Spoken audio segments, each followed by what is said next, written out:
You're listening to the Options Insider Radio Network, the home of the Options Podcast. For more quality options programs, visit theoptionsinsider.com or search for Options Insider Radio Network in your podcast provider of choice. Listeners can also access all of our programming through our mobile app available in the iTunes and Google Play stores. Select programs are also available via live stream at mixlr.com/options-insider. That's mixlr.com/options-insider.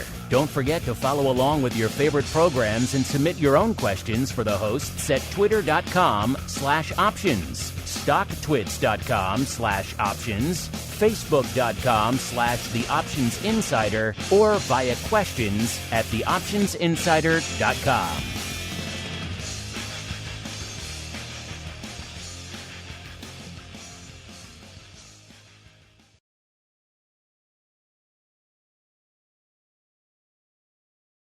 Welcome to the Options Playbook, the program where we break down cutting-edge option strategies and explain how you can incorporate them into your own portfolio. Whether you're looking to grow your capital with some offensive maneuvers or protect your investments with defensive plays, you can find them all in the Options Playbook. The Options Playbook is brought to you by Ally Invest. Anything mentioned today is for educational purposes and is not a recommendation or advice. Options involve risk. Please refer to ally.com/invest/disclosures to review additional risks involved with trading options. Securities offered through Ally Invest Securities LLC, member FINRA and SIPC.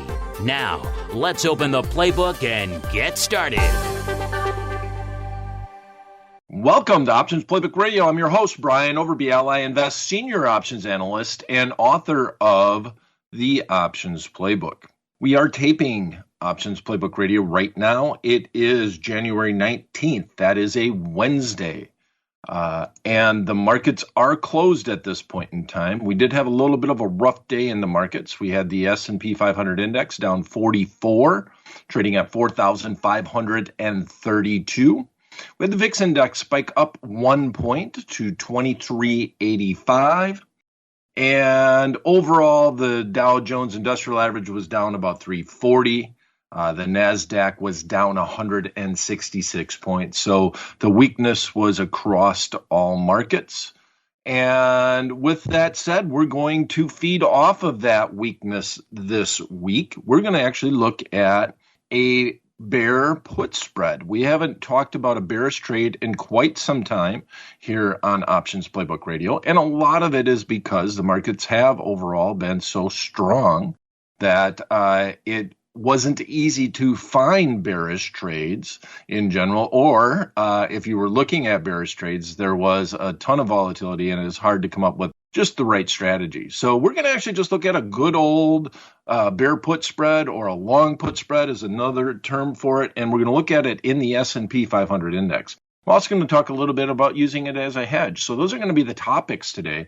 But last week, we actually went out and looked at a long straddle in Micron Technology. Symbol was MU. So I'm going to spend a little bit of time talking on the show about that trade, because it's an interesting pricing scenario. And as always on Options Playbook Radio, everything that we talk about is not meant to be a recommendation. We're just here to learn. And whenever I get an opportunity to talk a little bit about pricing on an actual example that we're doing, or a paper trade that we've done for that week, I always like to do that. So the markets have been weak since we talked about Micron Technology last week, and we did a long straddle. So we didn't necessarily care which way the market went, as long as it went in one direction, far distance from where we were at. So we'd like it to go down or up quite a bit. And we did get that type of movement in Micron Technology. So we're up a little bit on the trade, and I want to talk about why I say a little bit. So first, let me go back in preference. Obviously, you can go back to last week's session. You can listen and talk about all the reasons why we decided to do a long straddle overall.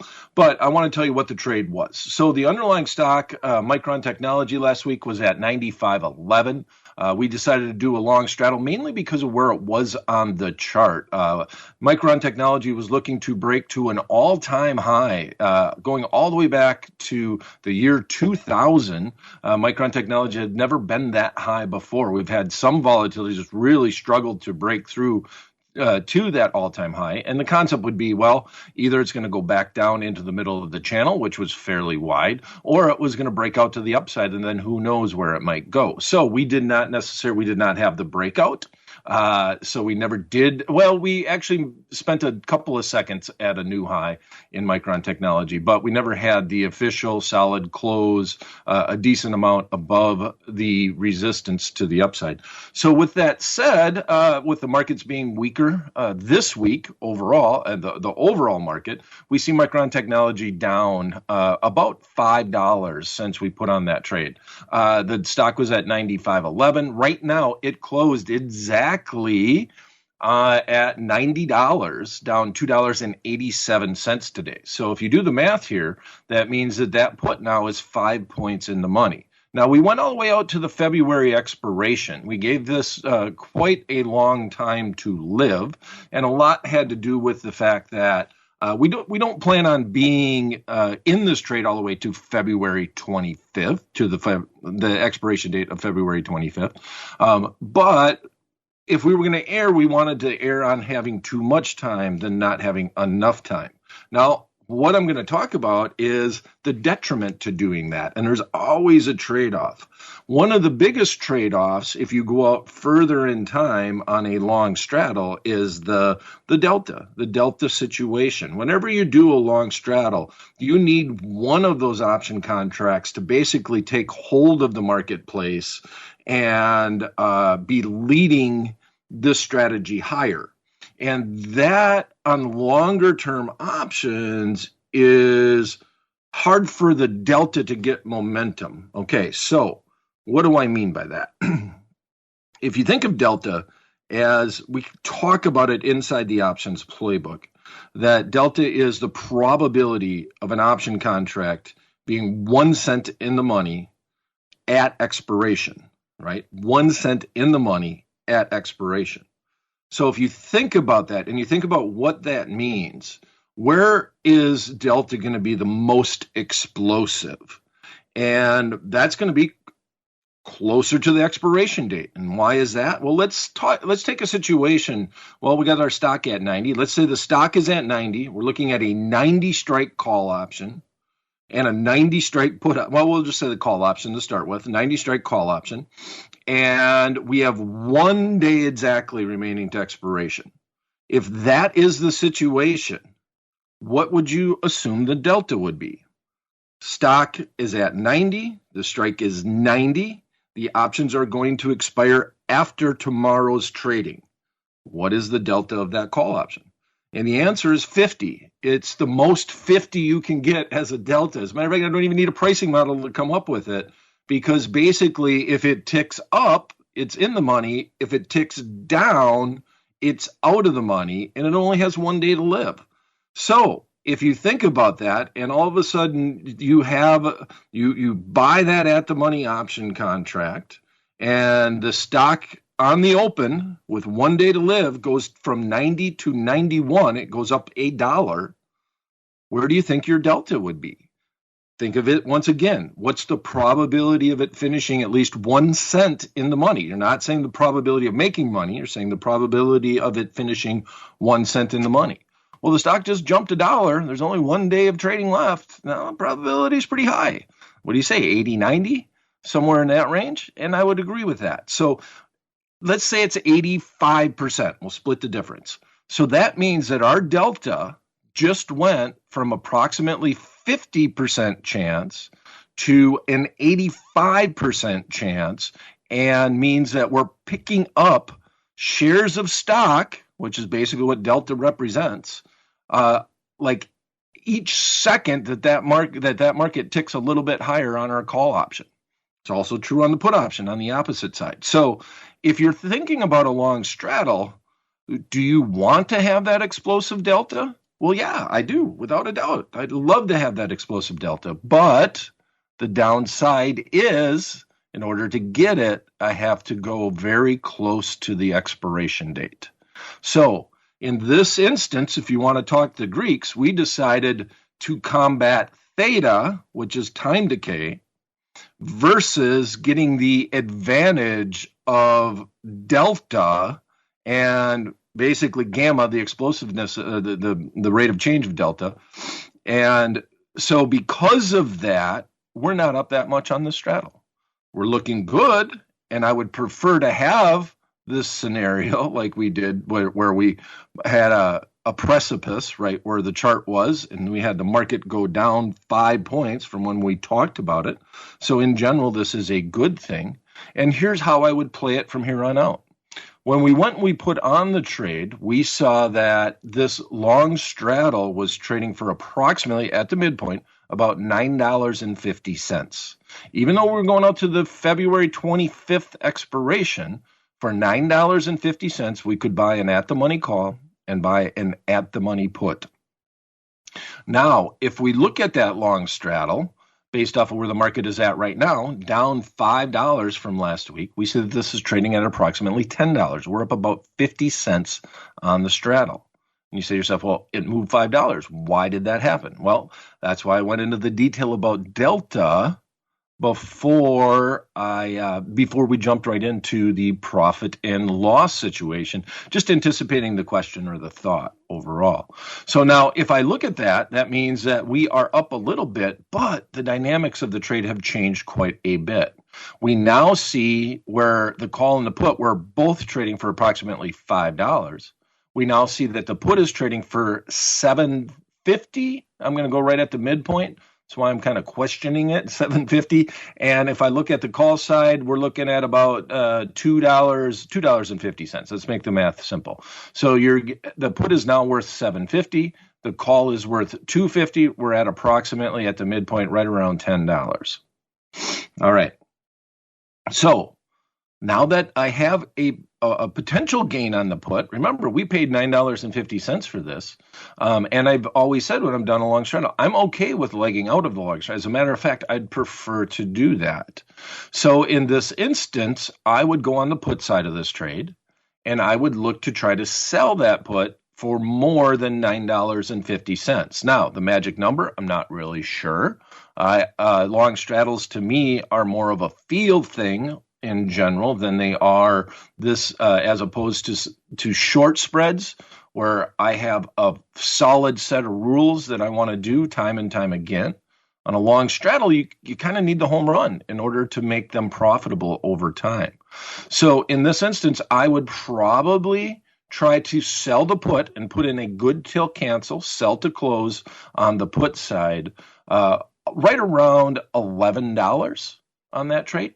Might go $12 if that makes you feel comfortable. Somewhere where you would be okay with selling that put. That would give you enough profitability for the risk that you put on the trade. That's the first question. And then also allow you to still play the other side of the call. So if that market does go down to the point that the put is trading for $11, the call is still going to be worth something. And depending on where you are to the expiration date, the way the chart is looking, the way things just overall feel in the marketplace, you can either decide to sell the call right along with it, which should bring in some money, or you can go on out and let the call ride and see if you get a whiplash in the marketplace. And Micron Technology, it's trading right now at about a 50% implied volatility. So you may get a whiplash to the upside and the call becomes in the money. But that is the way that I've always approached long straddles. And in this instance, we might have been better off if we would went a little shorter, because we've already got a pretty solid move and got more delta on the put side to try to offset some of the losses on the call side. And so that's always the tough battle with the long straddle, is that if one of your options is making money, the other option is not. So that option that you are positive on has to pick up deltas quickly and has to reward you much more than you are losing on the, at this point in time, out of the money option. In our example, that would have been the call option. Okay. So might want to rewind that go back and go through that scenario once again. But long straddles are probably not a lot of people do them overall, because you do need real big moves and they're usually priced into it. If you're paying for a long straddle and the dollar amount that you're paying usually is fitting for the risk that you are taking. In other words, there's usually not a huge benefit if you're going to be doing a long straddle. So when you do those trades, a lot of people, just as far as pricing is concerned and market makers are concerned, they're always interested in where the long straddle is at. It tells you a lot about the marketplace in general. It's often referred to as the expected move when you look at what the long straddle is trading for. A lot of people will quote it before an earnings report, especially on the short-term expiration that contains the earnings. So it's a very interesting pricing mechanism that is in the marketplace, even though a lot of analysts or pundits really don't talk a lot about long straddles. So I wanted to take that opportunity to go in detail about the delta, to try to let you know exactly why that put option contract is not necessarily rewarding us as much as you might have expected after a 5-point move to the downside. So I'll just finish by this and let you know that the put delta right now is 63. The call on the call side, now there's a little bit of fudge in it. It's about 40. So if you add the put and the call, they should add up to 1. That should be the delta overall. So in more detail, because it's quoted on a per share basis, inside the Ally Invest option chains, we got the put delta on that 95 strike put at 0.63. And on the call side, we have that call delta at 0.358 overall. All right, now that should grow. We get another point down. All of a sudden, we're going to start seeing the put delta go higher and the call delta go lower. And hence, now on that next point movement to the downside, you are getting more profitable on the trade because your put option is working harder for you. All right. So let's get into this week's trade. We're going to look at the S&P 500 index. We're going to kind of broke through a support level on the chart in the S&P 500 index. I think the 200-day moving average has kind of came into play. It's feasible for it to maybe go down towards that level overall. So we're just going to try to feed that momentum and do a very short-term long put trade. Now, this is definitely a speculative trade, so we want to mine our risk. We want to make sure, in my instance, when I'm doing a long put as a speculative trade, I want to try to manage a long put spread. I want to try to manage the risk just by the price that I pay for that trade. So I want to pay less than I want to pay less and have a max risk much lower than the maximum upside potential. Just in case something goes hard against me, I just want to make sure that I have that in place. Now, I can try to manage risk by trading out of it if it goes against me, but I'd prefer to have something that I'm comfortable with as a total risk. And as always on Options Playbook Radio, we just always look at a 1-by-1 spread. We never really try to get into the detail as far as the number of option contracts that we would be trading based off of a portfolio overall. And so we're going to go in and look at the Ally Invest option chains. And we mentioned once again that the S&P 500 index was down 44. It's trading at 4,532.76 to be exact. That's where it closed at today. It is January 19th. It is a Wednesday. We would go out to the 2-day option contract. So we're going to do something where it's very feasible for the SPX to reach that short strike. And we're going to go 10 points wide on our trade. Now, how can we kind of manage our risk reward? If we're going 10 points wide, we're going to go a little bit in the money and then sell a little bit out of the money on our long put spread. So in this instance, we're going to have the January 21st expiration, and these are the option contracts in the SPX that stop trading on January 21st. And in this instance, we're going to go about 10 points wide. Now, if you want to do a speculative trade and you don't want to spend as much as this trade, you can make it a 5-point wide trade and still have that same speculation, but I'm going to manage the risk because I'm going to do a short, not as wide of a long put spread. Okay, so if we use that expiration, they will stop trading on the close on Friday, January 21st. We would be buying the 45.35 put and selling the 45.25 put. That means that we're looking for the S&P 500 index to go from a 45.32 to below 45.25 by the close of the market on Friday, January 1st. Now, the net debit for this trade is $4.35 or $435 plus commission.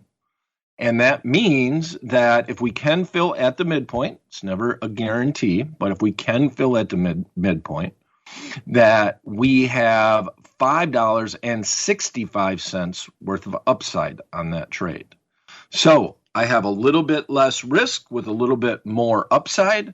And if I want to manage that, that means I can go out and look at buying a little bit more in the money, selling a little bit less out of the money. And if I'm straddling the market, this is how I can manage my risk of my long put spread and still stay within a range that I think is very attainable before that expiration date. Now, obviously, if we go way out of the money, we can get it done for cheaper, but that's not really the goal here. We're looking for a small pop, maybe one by Thursday. I would like to be out of the trade if we can get down to our short strike, and then we don't have to worry about all day Friday's trading. That would be my goal overall on this trade if we did this. All right. So, in summary, we are looking at the January 21st weekly expiration in the S&P 500 index. We are going to do a 10-point wide long put spread. We are buying the 45.35 strike, selling the 45.25 strike, doing it for a net debit of $4.35 plus commission. That means on a one-by-one basis, we're looking at $435 plus commission of total risk. And our upside would be $5.65 overall. All right. So how could we use a strategy like this if we have our long stock portfolio and we own a lot of S&P 500 index stocks? A lot of times we can go on out and do a shorter term trade. Just say we're nervous over this week and we're nervous about a 10% move to the downside.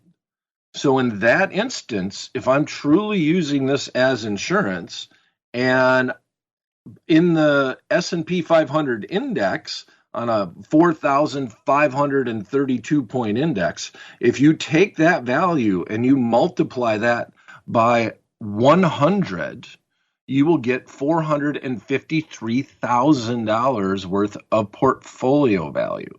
And that's just from one index option overall.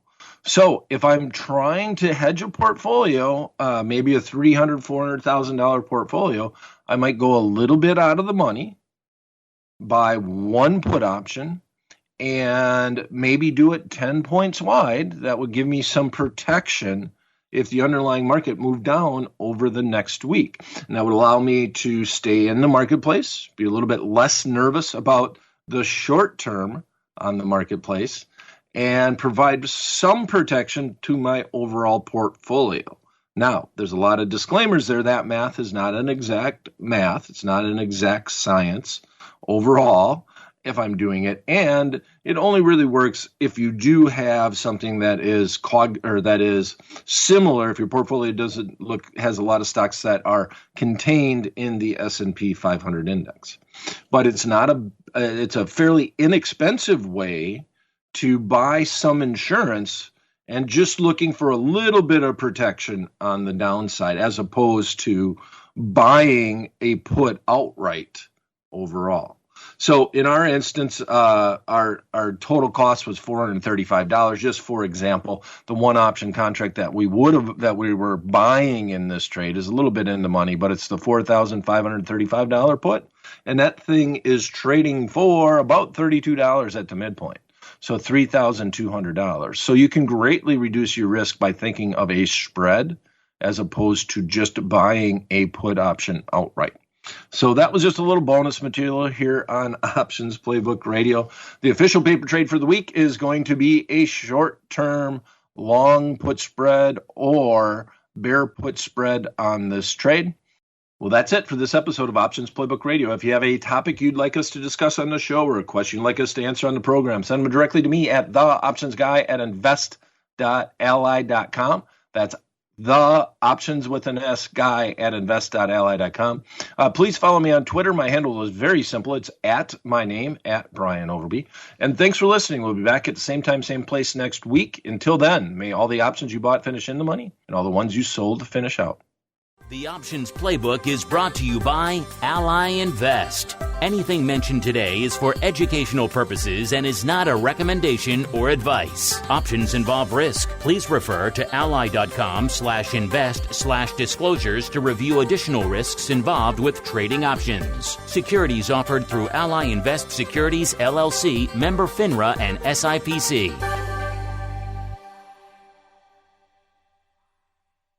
You're listening to the Options Insider Radio Network, the home of the Options Podcast. For more quality options programs, visit theoptionsinsider.com or search for Options Insider Radio Network in your podcast provider of choice. Listeners can also access all of our programming through our mobile app available in the iTunes and Google Play stores. Select programs are also available via live stream at mixlr.com/options-insider. That's mixlr.com/options-insider. Don't forget to follow along with your favorite programs and submit your own questions for the hosts at twitter.com/options, stocktwits.com/options, facebook.com/theoptionsinsider, or via questions at theoptionsinsider.com.